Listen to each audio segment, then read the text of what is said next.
ভোরের ঘন কুয়াশা জানান দিচ্ছে পৌষের আগমনী বার্তা।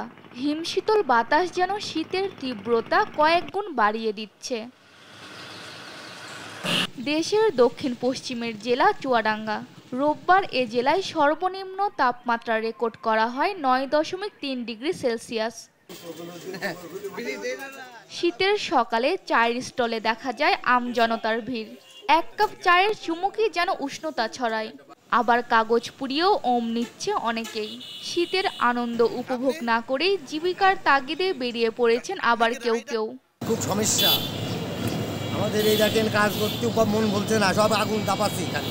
শীত বাড়ার সঙ্গে সঙ্গে পঞ্চগড়ে ফুটপাতের দোকানে জমে উঠেছে গরম কাপড়ের বেচাকেনা।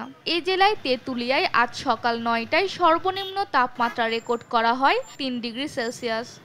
সকাল থেকে খুব কুয়াশা ছিল, এখন যদিও একটু রৌদ্র উঠছে, কিন্তু ঠান্ডা কিন্তু স্বাভাবিক আছেই। কামাই নেই, এখানে আসে বসে আছি, কোনো লোকজন উঠতে চায় না ভ্যানের ঠান্ডার কারণে।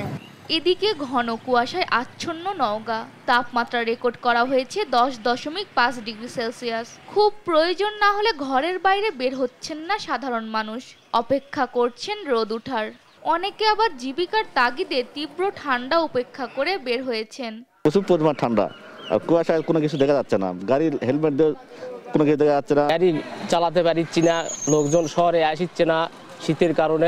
বিভিন্ন জেলায় ঠান্ডার সঙ্গে পাল্লা দিয়ে বাড়ছে শীতজনিত রোগ। শিশুরা আক্রান্ত হচ্ছেন সর্দি, কাশি, নিউমোনিয়া রোগে। ভুগছেন বয়স্করাও। তাই বাড়তি যত্ন নেওয়ার পরামর্শ দিচ্ছেন চিকিৎসকরা। গরম কাপড় যেন পরে এবং গরম যেন জায়গা যেন সবসময় থাকে। আর একটা হলো, যদি তারপরেও কোনো সমস্যা দেখা দেয় তাহলে তাৎক্ষণিকভাবে যেন হাসপাতালে যান বা ডাক্তারের শরণাপন্ন হন। কুড়িগ্রামে অব্যাহত শীতের দাপটে বিপর্যস্ত জনজীবন। দিনের অধিকাংশ সময় চারপাশ ঢাকা থাকছে কুয়াশার চাদরে। দিনের বেলায়ও গাড়ি চলছে হেডলাইট জ্বালিয়ে।